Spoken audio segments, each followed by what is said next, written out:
प्रिय दर्शकों नमस्कार। आइए सुनते हैं आज का मुख्य समाचार। सेल राउरकेला इस्पात संयंत्र के स्टील मेल्टिंग शॉप 2 के चौथे स्लैब कैस्टर और लैडल फर्नेस के लिए आधारशिला रखी गई। सेल राउरकेला इस्पात संयंत्र द्वारा 8वें अंतर्राष्ट्रीय योग दिवस के अवसर पर आयोजित योग सत्र में उत्साहजनक भागीदारी और आज़ादी का अमृत महोत्सव की कड़ी में आज के व्यक्तित्व हैं श्री सुरेंद्र महांती। अब समाचार विस्तार से। 21 जून को आरएसपी के निर्देशक प्रभारी श्री अतनु भौमिक ने सेल राउरकेला इस्पात संयंत्र के स्टील मेल्टिंग शॉप 2 के चौथे स्लैब कैस्टर और लैडल फर्नेस स्थापना के लिए आधारशिला रखी। इस अवसर पर कार्यपालक निर्देशक खान श्री ए.के. कुंडू, कार्यपालक निर्देशक कार्मिक एवं प्रशासन श्री पी.के. शतपति, कार्यपालक निर्देशक परियोजनाएं श्री पी.के. साहू और कई अन्य मुख्य महाप्रबंधक और परियोजना एसएमएस 2 और कार्मिक विभाग के वरिष्ठ अधिकारी और कर्मचारी तथा सीईटी परियोजना एवं परामर्शदाता और messrs SMS India private limited Nai Delhi कार्यकारी एजेंसी के प्रतिनिधि उपस्थित थे। उल्लेखनीय है कि एक आधुनिक तकनीकी रूप से उन्नत, ऊर्जा कुशल और पर्यावरण के अनुकूल चौथा स्लैब कैस्टर और लैडर फर्नेस पुराने स्लैब कैस्टर 1 की साइट के पास बनाया जा रहा है, जिसकी परियोजना लागत 792 करोड़ रुपए है। गौरतलब है कि परियोजना की प्रमुख सुविधाओं में एक MTPA क्षमता का सिंगल स्टैंड कास्टर, एक 150 टन क्षमता वाले लैडर फर्नेस और एक न्यू मोल्ड और सेगमेंट रिपेयर शॉप शामिल है। नई caster vertical liquid bending type की होगी, जिसकी हीट साइज 150 टन होगा और यह 210 से 250 mm की मोटाई, 1050 से 1850 mm की चौड़ाई और 6000 से 10500 mm की लंबाई के साथ स्लैब बनाएगा। आने वाले अन्य सहायक सुविधाओं में एक bulk oil storage shed, emergency overhead water tank, handling सुविधाएं, EOT crane, repair trolley, electrical hoisting, elevator, firing fighting system, HTLT substation, process control और ऑटोमेशन सिस्टम आदि शामिल हैं। इस कंसोर्टियम में शामिल messrs SMS India private limited Nai Delhi और messrs SMS group GmbH Germany इस परियोजना को कार्यान्वित करेंगे। मुख्य महाप्रबंधक एसएमएस 2 श्री TP शिवशंकर के पास परियोजना का मालिकाना हक होगा, जबकि महाप्रबंधक एसएमएस 2 श्री SK नायक परियोजना के प्रमुख चालक होंगे। निष्पादन परियोजना विभाग द्वारा परियोजना प्रबंधक महाप्रबंधक परियोजना श्री D प्रसाद के तत्वाधान में किया जाएगा। नया अत्याधुनिक स्लैब कैस्टर 4 कास्टिंग के लिए स्टील के कैस्टर और ग्रेड की उपलब्धता, मौजूदा उत्पादन में कमी को पूरा करने और भविष्य की आवश्यकताओं को पूरा करने के मामले में एसएमएस 2 के अनुकूल परिचालन में सुधार करेगा।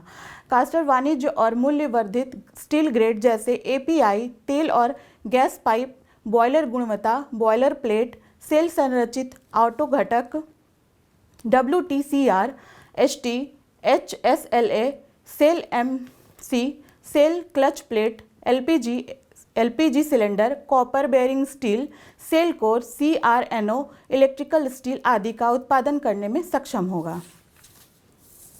सेल राउरकेला इस्पात संयंत्र द्वारा 21 जून को 8वें अंतर्राष्ट्रीय योग दिवस के उपलक्ष्य में आयोजित योग सत्रों में उत्साहजनक प्रतिक्रिया देखने को मिली, जिसमें प्रातःकालीन सत्र में इस्पात शहर के 550 से अधिक निवासियों ने भाग लिया। सामूहिक योग सत्र का आयोजन सुबह और शाम Biju Patnaik hockey stadium sector 6 और मिनी स्टेडियम सेक्टर 22 में किया गया। आरएसपी के निर्देशक प्रभारी DIC श्री अतनु भौमिक ने इस्पात स्टेडियम सेक्टर 6 में आयोजित योग सत्र का उद्घाटन किया। कार्यपालक निर्देशक कार्मिक एवं प्रशासन श्री पी.के. शतपति, कार्यपालक निर्देशक परियोजनाएं श्री पी.के. साहू, मुख्य महाप्रबंधक प्रभारी वित्त एवं लेखा श्री A.K. बेहुरिया, कई मुख्य महाप्रबंधकों और आरएसपी के कई अन्य वरिष्ठ अधिकारियों ने भी सत्र में भाग लिया। आरएसपी के सामुदायिक केंद्रों में चलाए जा रहे विभिन्न योग केंद्रों के नियमित योगाभ्यासकर्ताओं और CISF कर्मियों सहित सभी आयु वर्ग के 450 से अधिक लोगों ने शहर भर में आरएसपी द्वारा चलाए जा रहे विभिन्न सामुदायिक केंद्रों में योग अभ्यास कार्यक्रम में भाग लिया। अपने उद्घाटन भाषण में निर्देशक प्रभारी ने कहा, योग जीने की एक कला है जिसका उद्देश्य स्वस्थ शरीर में स्वस्थ दिमाग है और यह मानव जाति की भलाई के लिए एक आवश्यक घटक है। सभी को दैनिक जीवन में योग को शामिल करने का आह्वान करते हुए श्री भौमिक ने कहा, हमारे जैसे व्यावसायिक जीवन में न केवल शारीरिक तंदुरुस्ती में सुधार के लिए बल्कि मानसिक स्वास्थ्य को बनाए रखने के लिए नियमित रूप से योग का अभ्यास करना अत्यधिक आवश्यक है ताकि बहुतायात का जीवन जिया जा सके। सत्र का संचालन आरएसपी के योग केंद्रों के योग शिक्षकों द्वारा योग गुरु और पतंजलि योग समिति सुंदरगढ़ के अध्यक्ष श्री अंकुर मार्था के नेतृत्व में किया गया। सत्र का समापन सामूहिक रूप से स्वस्थ समाज के निर्माण का संकल्प ग्रहण के साथ हुआ। कार्यक्रम का अन्य एक आकर्षक सेक्टर 6 और सेक्टर 2 सामुदायिक केंद्रों के योग शिक्षकों द्वारा प्रस्तुति सूर्य नमस्कार, एरोबिक्स और योग था। प्रारंभ में महाप्रबंधक प्रभारी PHNSW श्री BK रावत ने सभा का स्वागत किया। कार्यक्रम का संचालन वरिष्ठ ऑपरेटिव CRM श्री अनिल मलिक ने किया। इसी तरह का योग सत्र सेक्टर 22 स्थित मिनी स्टेडियम में आयोजित हुआ, जिसका करीब 100 लोगों ने भाग लिया। श्री त्रिलोचन परिडा ने अन्य योग शिक्षकों के साथ विभिन्न योगासन का प्रदर्शन किया। सत्र का संचालन श्री BK रावत ने सहायक प्रबंधक स्पोर्ट्स सेल श्री रघुनंदन पाढ़ी के सहयोग से किया। शाम को दोनों स्थानों पर 2 और सत्र आयोजित किए जाने हैं। बरसुआ और बोलानी खानों में भी योग सत्र आयोजित किए गए, जिसमें कर्मचारियों के साथ साथ छात्रों ने भी भाग लिया। सेक्टर 20 के इस्पात इंग्लिश मीडियम स्कूल में योग सत्र का आयोजन किया गया। उल्लेखनीय है कि योग को बढ़ावा देने और निवासियों को स्वस्थ जीवन जीने के लिए प्रेरित करने के लिए आरएसपी 15 योग केंद्रों का प्रबंधन कर रहा है, जो नियमित रूप से इस्पात शहर के विभिन्न सामुदायिक केंद्रों में संचालित हो रहे हैं। आज़ादी का अमृत महोत्सव समारोह के तहत सेल राउरकेला इस्पात संयंत्र उड़ीसा के कुछ प्रतिष्ठित व्यक्तित्वों पर समाचारों की एक कड़ी प्रस्तुत कर रहा है। आज के व्यक्तित्व हैं श्री सुरेंद्र महांती। प्रख्यात साहित्यकार को उनकी शताब्दी जयंती पर याद किया गया। विशेष रूप से उड़ीसा साहित्य के जनक का जन्म 21 जून 1922 को कटक जिले के पुरुषोत्तमपुर गांव में हुआ था। स्वतंत्रता के पश्चात उड़ीसा कहानी साहित्य में श्री सुरेंद्र महांती ने बेजोड़ कहानीकार के रूप में जाना जाता है। उन्होंने पौराणिक कथाओं, इतिहास और बुद्ध जातक के अज्ञात पन्नों से बहुमूल्य कहानियों की रचना की है। उन्होंने विभिन्न विद्याओं से संबंधित लगभग 50 पुस्तकें लिखी।